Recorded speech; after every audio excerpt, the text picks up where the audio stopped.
Welcome to the Maritime Vision podcast, where we connect with industry experts to explore every facet of the maritime industry. This podcast is hosted by Paul Louis Holy. Hello everyone, welcome to a new episode. And today we have a special guest joining us, a senior advisor with a wealth of knowledge and experience in the field of climate and environment. Welcome to our guest Nick Lurkin, a senior advisor for climate and environment at the Royal Association of Netherlands Shipowners. So welcome everyone, welcome to this new episode. And today in this episode we are with Nick. Hello Nick, how are you? Good morning, good afternoon, sorry.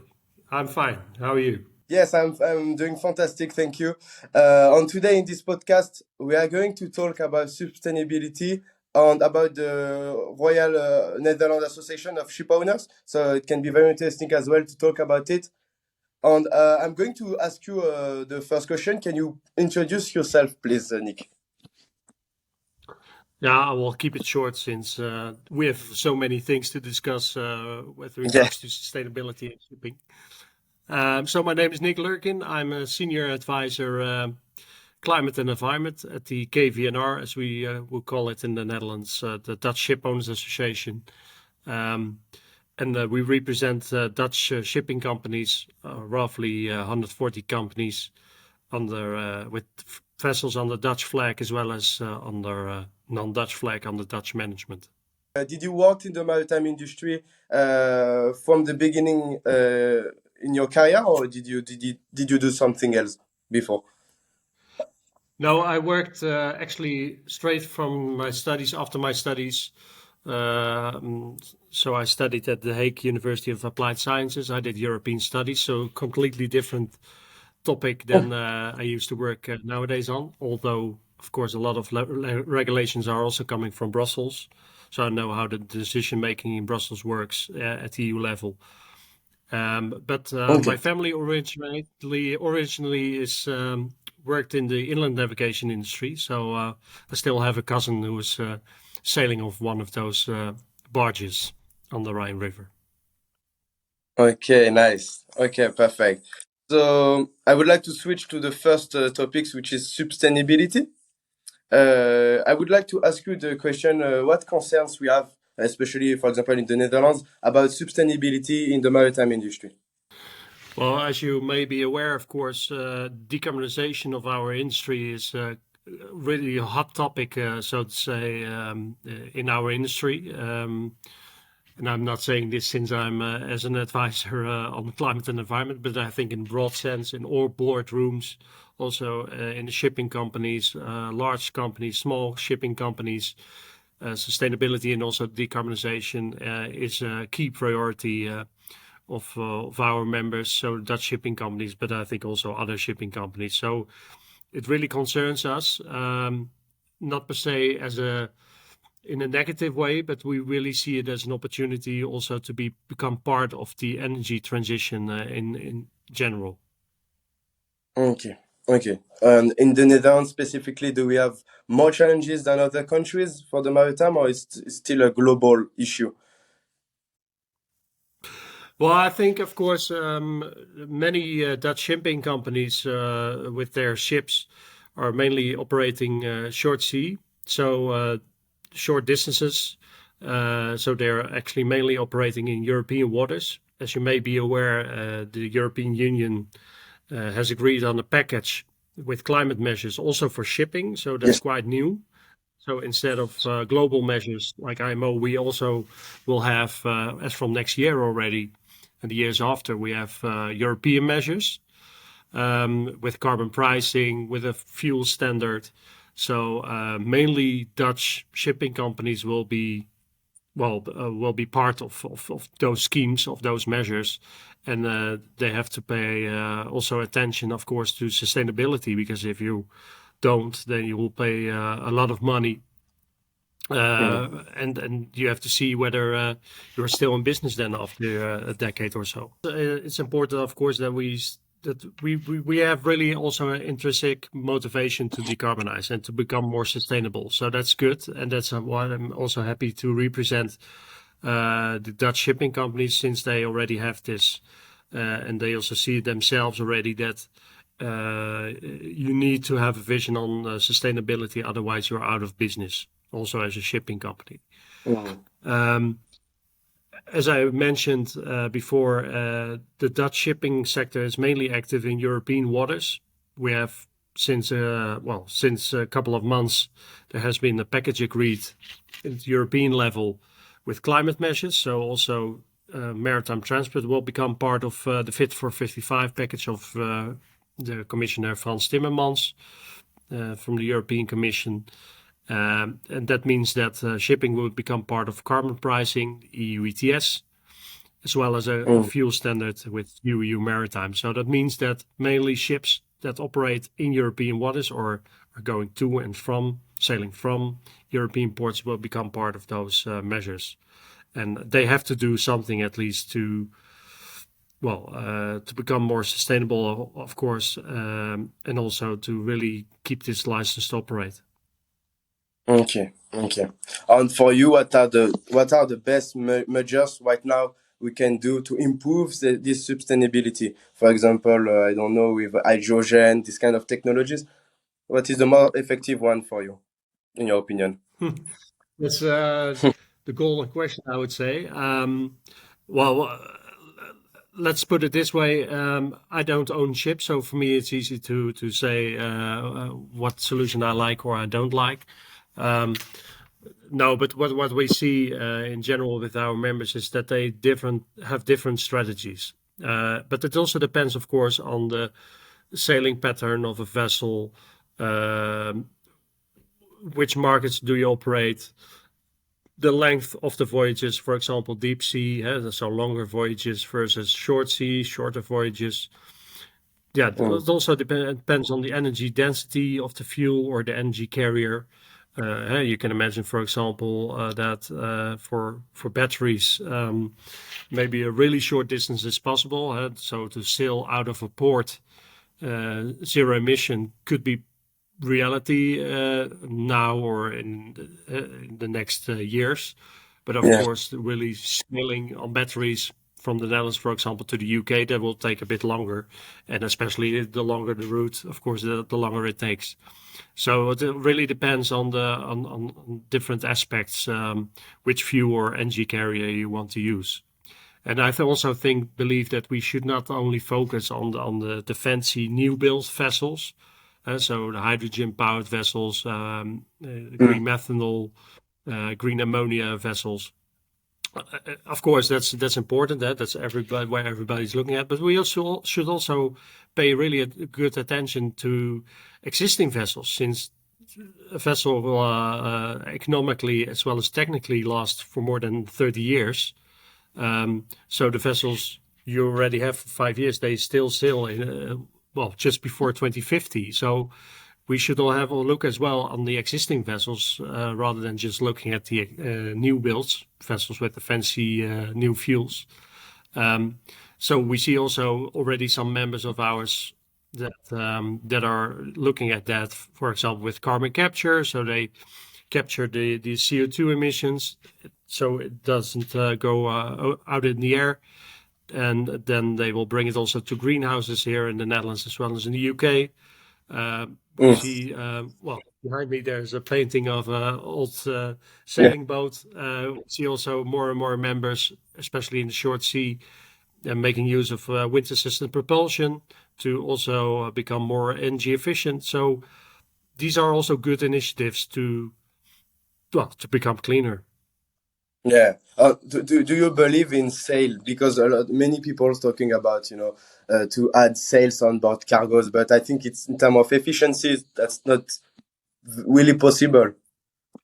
Well, of course, if you want to really go back to these ships, there are some really sustainable initiatives on that.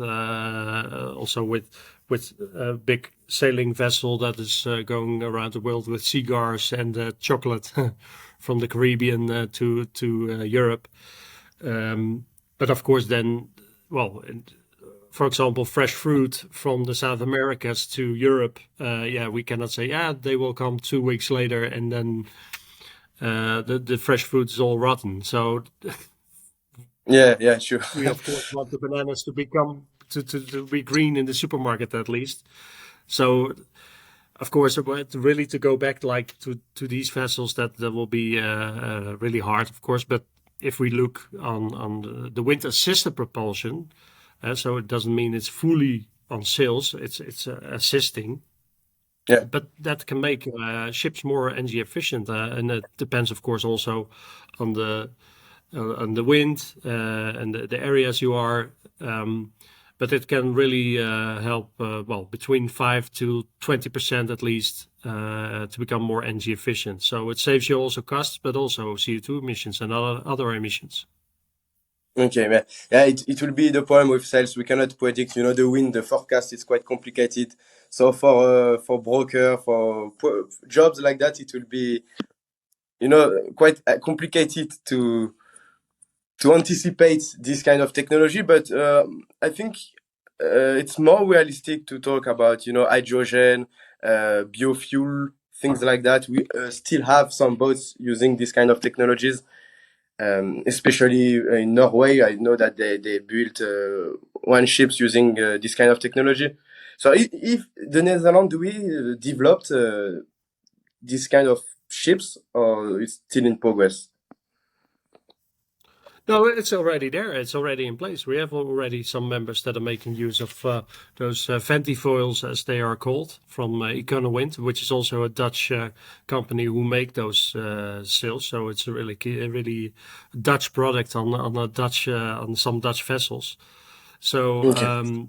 but it's really one piece of the puzzle, so to say, to save energy and also to emit less emissions. I mean, there are more technologies and fuels, as you already mentioned. And especially for the existing vessels, this is one solution that, at least for some of our members, work out quite well. Okay. When we talk about the Netherlands, we always think about, Damen Shipyard, which is one of the biggest shipyards in the Netherlands. Do you work with them or not? No, we solely represent shipping companies, so the users of the ships, so to say. Of course, we collaborate closely with our sister organization, it's another association, the Shipbuilders Association, so Netherlands Maritime Technologies, where the suppliers, but also the yachts, the yacht builders, the yards are also represented. We work closely with them also on different topics, also when it comes to climate and environment. So you advise them? Since we don't own ships ourselves, we don't work directly with shipyards, but of course we have our contacts also in those fields of the maritime sector. Okay, interesting. So now we can switch to the second topics about this Royal Association of Netherlands Ship Owners, so KVNR. So yeah, you already talked a little bit about it, but what I think I can say, what measures are you taking to improve sustainability, or not just sustainability, every other aspect in the industry?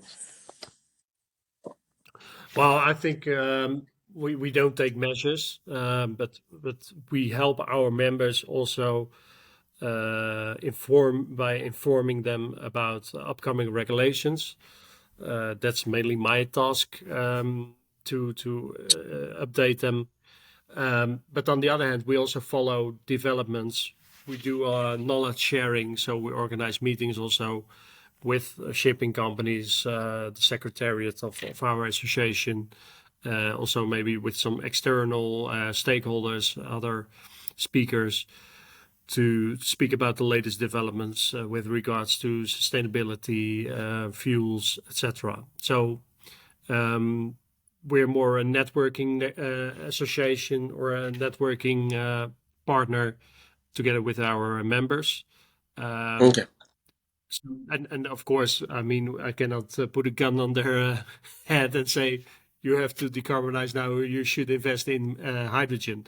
I mean, as an association, we're fuel agnostics. That means that we have a quite neutral position, whether it's LNG, hydrogen, ethanol. At the same time, we really try to push also our members that look, you need to decarbonize. I mean, of course, you should not do it today immediately, but you should take measures also to take your responsibility, etc. And that's also because you see that otherwise you're really out of business, and that's what we warn our members. But of course, it's up to them to decide what they will do, where they will invest in, and what we really say is okay. At least comply with the regulations. We want to be more ambitious as Dutch ship owners, which is of course good. But yeah, we cannot force our members to have certain investment decisions on different fuels, etc. So that's where it stops for us as an association. Are you optimistic about this transition of sustainability, or you think it will be very complicated to help companies to change their habits?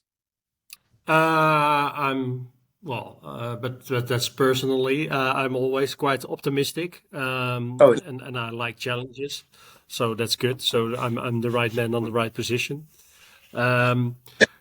But yeah, no, it is complicated. It is. I mean, we have so many aspects. We have you have to look at the technical readiness level, for example, of the fuels of the energy carriers. That's one. That's the technical side. But of course, who is bearing the costs? I mean, we have the regulations there. But we also need not only the stick, I would call the regulations, so to say the stick, the minimum at least you need to comply with.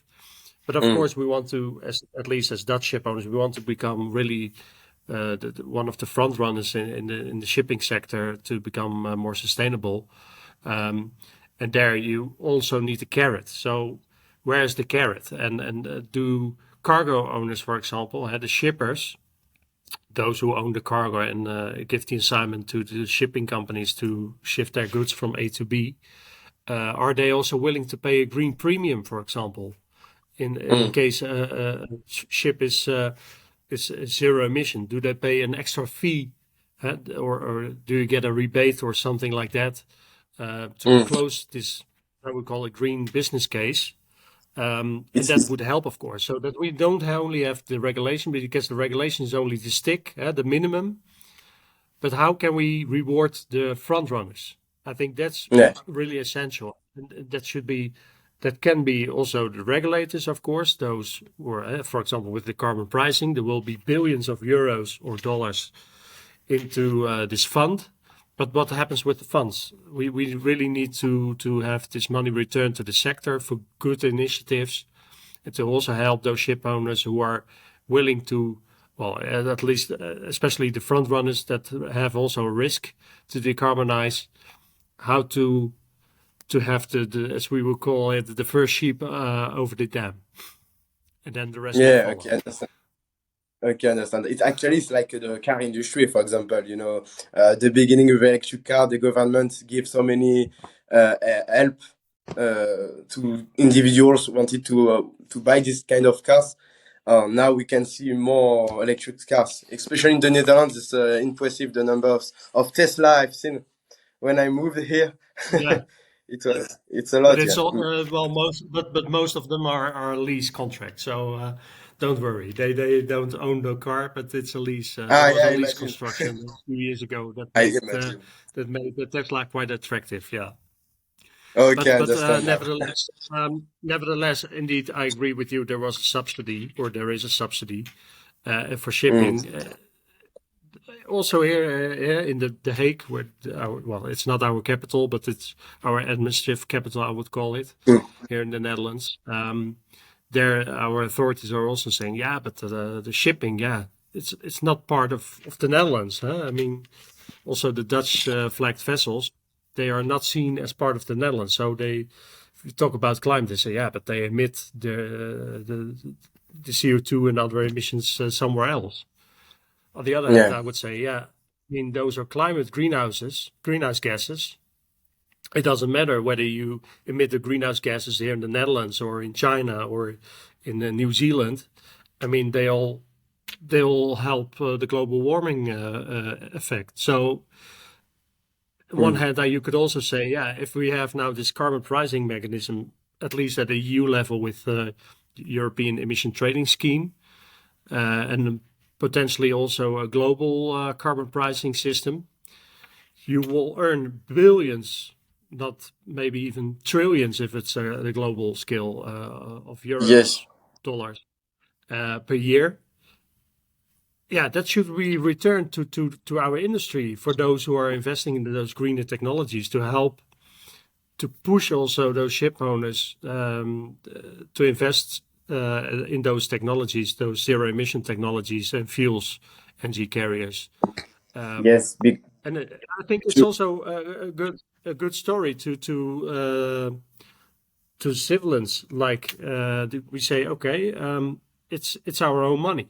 I mean, there's a carbon price. Of course, at the end, it's a consumer who pays a bit more for their bananas, for the T-shirts that are imported. But on the other hand, it's not a cent of tax that is paid by civilians, but it's all coming from the sector itself. Okay, understand. That's not really helpful. Of course, it's good to have the regulations as a stick, but on the other hand, we also need the carrot, I would say, to really attract the front runners to invest in zero emission vessels. Profit is very important for a company, and are you trying to convince them that with sustainability they can be more profitable?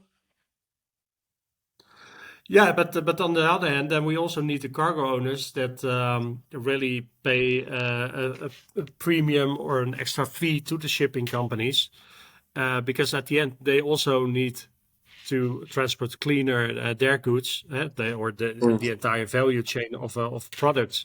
They also need to decarbonize. So it's not only shipping sector, of course, it's also the other sectors. Yeah. And I realize that we're just a part of this entire value chain from factory or even from the well to the end consumer.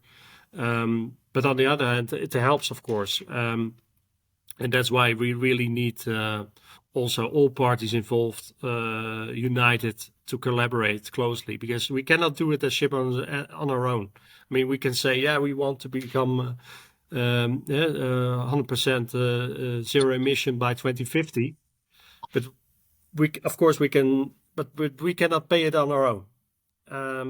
So someone we also need the fuels, we need the infrastructure, so ports we need the yards, we need the suppliers, we need, of course, the clients, the cargo owners, and at the end, it will be the end consumer that pays a bit more for their products. But I think, that's really something that we need to tackle, and I think collaboration is key to accelerate actually the decarbonization of shipping. Yeah, I've talked to another. It was a consultant, Connor. I did a podcast with him, and he said the same things. Like collaboration, that's the best solution to improve this challenge in the industry. So yes, it's very interesting. Yeah, you cannot do it as a single ship company. You can not even do it yourself. Yeah, so you always need among ship owners. You really need already this collaboration. Okay. And what about the port of Rotterdam, for example? Because this is very famous for automation, one of the best ports for automation. And what about sustainability? Well, the port of Rotterdam agreed some green corridors, so green trade lanes they are now identifying. So between, for example, the port of Singapore and the port of Rotterdam, as well as on the short sea side, the port of Rotterdam and the port of Göteborg in Sweden. But they are now identifying, okay, how can we fill in now this green corridor, and that would mean that you, for example, on both sides of the corridor, you make sure that that ships can make use of onshore power supply, so they don't emit anything in the port while they're at berth. But you need also the cargo owners on those corridors. So we're really supportive of establishing those green corridors, also to identify which shipping companies, which cargo owners, which ports, which fuel providers are into such a collaboration. So I think green corridors could be a way of collaborating together in this chain, the supply chain, also to become more sustainable, to accelerate especially the decarbonization of shipping, and also to help establishing an infrastructure for the alternative fuels we need in the future, to also get rid of this chicken egg issue with that fuel suppliers are saying there are no shippers that want hydrogen, for example, and on the other side of shipping they'll say there's no supplier of hydrogen. So that could be a way forward for the short term, indeed, and that's what the Port of Rotterdam is now conducting, as well as onshore. They are hugely now investing in onshore power supply, cold ironing, so that ships can make use of electricity when they're at berth. There's also a subsidy program here in the Netherlands, also for ports, not only for Rotterdam, but also other Dutch ports, to invest in onshore power supply infrastructure in ports. So that's already a good thing. Of course, they also need to. The European climate measures also state that ports should invest or shall invest. So it's not. It's really mandatory that they also make sure that there is enough infrastructure for OPS. So in that sense, you see that the Port of Rotterdam is really working as well on sustainability and to help the shipping also to decarbonize. Okay, nice. But they're not. So they give also some rebate now already, together with some other ports globally, with the environmental shipping index. So you have a kind of incentive program, which makes, for example, your port fees lower if you're more sustainable. So the more sustainable you are, the less port fees you pay. So if you're zero emission, you don't pay the port fees. But that doesn't close a business case for the shipping company. It's a nice to have, but you can have for a night, of course, depending on the size of your ship, you can have a nice night out with your friends in a bar with this rebate, but it won't help to close the business, green business. For a zero-emission vessel, for example. It's just one part but it's of course a gesture also from the port. Yeah. Okay, nice. So did you see, now I want to switch to another topic. Did you see the difference, since the Brexit in UK, if many companies just came to the Netherlands, like it can be Shipowners, big broker houses. Did you see this or not? Well, for the broker houses, I don't know. I'm not sure. For shipping, we have seen that indeed some UK flagged vessels switch to other to Dutch flagged vessels. Some, not all. You see that more are EU flagged, so they went either to the Netherlands, but also to Cyprus. Or other flags. So we have seen a bit of shift, but for the Dutch, I didn't see that many. It was not excessive Dutch flag vessels that used to be British. No. Okay.